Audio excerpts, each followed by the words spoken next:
அம்மா இருக்காங்களா? இருக்காங்க. நான் அவங்கள பார்க்கணும். பார்க்க முடியாது. அண்ணே உள்ள வாங்க அண்ணே, என்ன வெளிய நிக்கிறீங்க? இப்ப நான் உள்ள போலாமா? எப்படிமா இருக்க? நல்லா இருக்கேனே. உள்ள போ. துண்டை போடுறது பெருசு இல்ல, அது கரெக்டா போட தெரிஞ்சுக்கணும். இந்த துண்டியாவது கடைசி வரைக்கும் மாத்தாத. போ. எனக்கு இந்த பாம்பு பத்துக்குள்ள கையுட்டிகளை கட்டிச்சிடாதீங்களா? உள்ள போலாம்பா. ஏன்? எதுக்குதான் வந்தான்னு தெரிஞ்சுக்கலாம்ல. இவர் சம்டைம் இவர் கரெக்ட். டேய் ஓ என்னண்ணே எல்லாரும் வீட பாத்துட்டு இருக்காங்க, நீங்க என்ன தரையை பாத்துட்டு நிக்கிறீங்க?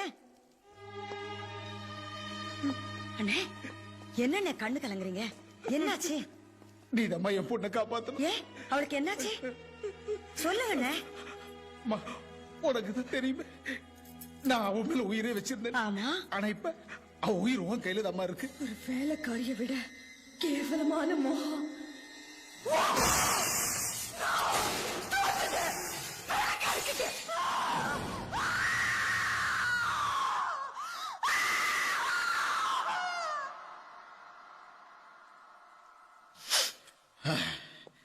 கட்டினா படையப்பனதா கட்டிக்குவேன்னு அவ வெறித்தனமா இருக்கா. எவ்வளவு எடுத்து சொல்லி பார்த்தோம், அவ முடிவை மாத்திக்கிறதா இல்ல. இப்படியே விட்டா ஒருவேளை செத்துருவாளும் பயமா இருக்கு.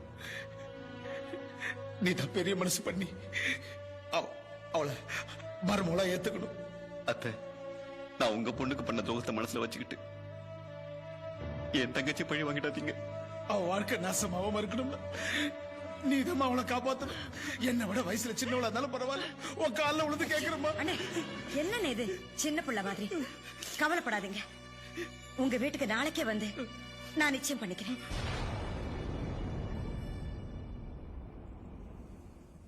படைப்பா, உனக்கு சம்மதம் தானே?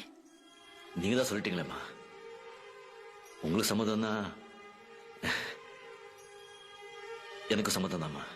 ரொம்ப சந்தோஷமா பிள்ளை.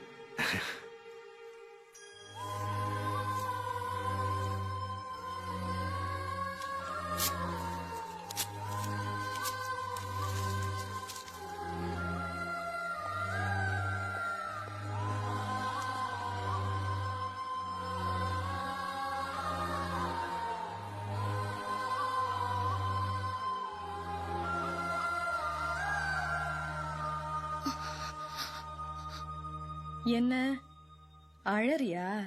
உன் தகுதி என்ன, நிலைமை என்ன? நீ நிலாச்சோறு சாப்பிடுறவடி.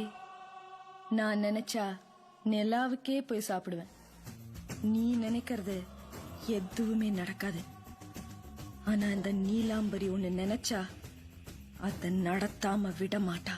விதவை இந்த அட 1000 தான் இருந்தாலும் நீ என் தங்கச்சிமா, எடுத்துட்டு வா. ஓ கொண்டாம்மா.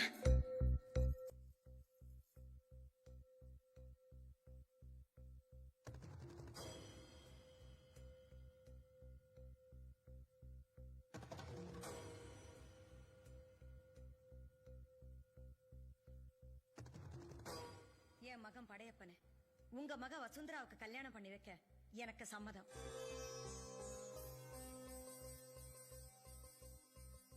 உங்களுக்கும் உங்க மகளுக்கும் சம்மதம்னா தட்டை வாங்கிக்கோங்க. எதுக்கு பயப்படுறீங்க? உங்களை இங்க யாரும் எதுவும் செஞ்சிட முடியாது.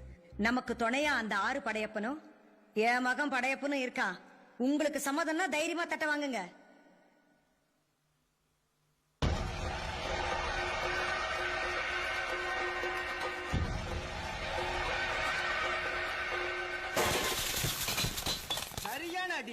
இப்ப என்ன சொன்ன?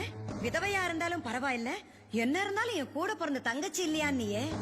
அன்னைக்கு என் மகளை கலங்க வச்சுட்டு உனக்கு வேறொருத்திய மருமகளா கொண்டு வந்தியே, அன்னைக்கும் நான் விதவைதான். அப்போ இந்த தங்கச்சி உன் கண்ணுக்கு தெரியல? தெரியாது. காரணம் பணம். அந்த பணம் இன்னைக்கு எங்க கிட்ட நிறைய இருக்குங்கிறதுக்காக வயசு வித்தியாசம் பார்க்காம வெக்கம் இல்லாம நேத்துக்கு என் கால்ல வந்து விழுந்தியே. சரி, தங்கச்சி தான் அன்னைக்கு ஞாபகம் இல்ல, என் புருஷன் ஞாபகம் இருந்துச்சா? இந்த ஊர் ஜனங்க முன்னாடி அவர் கொடுத்த வாக்குறுதி ஞாபகம் இருந்துச்சா? அந்த வாக்குறுதியை காப்பாற்றணுங்கிற ஞாபகம் உனக்கு இருந்துச்சா? மனுஷனா இருந்தா தானே இதெல்லாம் ஞாபகம் இருக்கும். நீ என்ன கேட்கலாம், நேத்துக்கு நீ எனக்கு கொடுத்த வாக்கு என்னடி ஆச்சுன்னு. கொடுத்த வாக்க தவற பரம்பரையில நான் வாக்கப்படல. வாழ்க்கை பூரா கொடுத்த வாக்க காப்பாத்தணும் நினைக்கிறது தான் என் குடும்பம். நேத்துக்கு நான் உனக்கு வாக்கு கொடுத்தேன், உன் வீட்டுக்கு நிச்சயம் பண்ண வரேன்னு. உன் பொண்ண நிச்சயம் பண்ண வரேன்னு இல்ல. நீ வேணா பரம்பரை பரம்பரையா வந்த பழக்கத்தை மாத்தி உன் மகனுக்கு கல்யாணம் பண்ணி வச்சிருக்கலாம். ஆனா என்னால அது முடியாது. ஏன்னா என் புருஷன் சொன்ன வார்த்தைகள் இன்னும் என் காதுல கணீர்னு கேட்டுக்கிட்டே இருக்கு. கட்டிக்க போறவங்க சம்மதத்தோட தான் அந்த 6 படையப்ப முன்னாடி என் படையப்பனோட கல்யாணமும் நடக்கும். யாரையுமே மதிக்காம சொத்து செல்வாக்கு ஆசைப்பட்டு விரும்பினவளை மறந்துட்டு வேறொருத்தி கழுத்துல தாலி கட்டினா ஓம் புள்ள. ஆனா என் மக 10 மாசம் சுமந்து பெத்த என் வார்த்தையை மீறக்கூடாதுங்கிற ஒரே காரணத்துக்காக தான் மனசார விரும்பினவளை மறந்துட்டு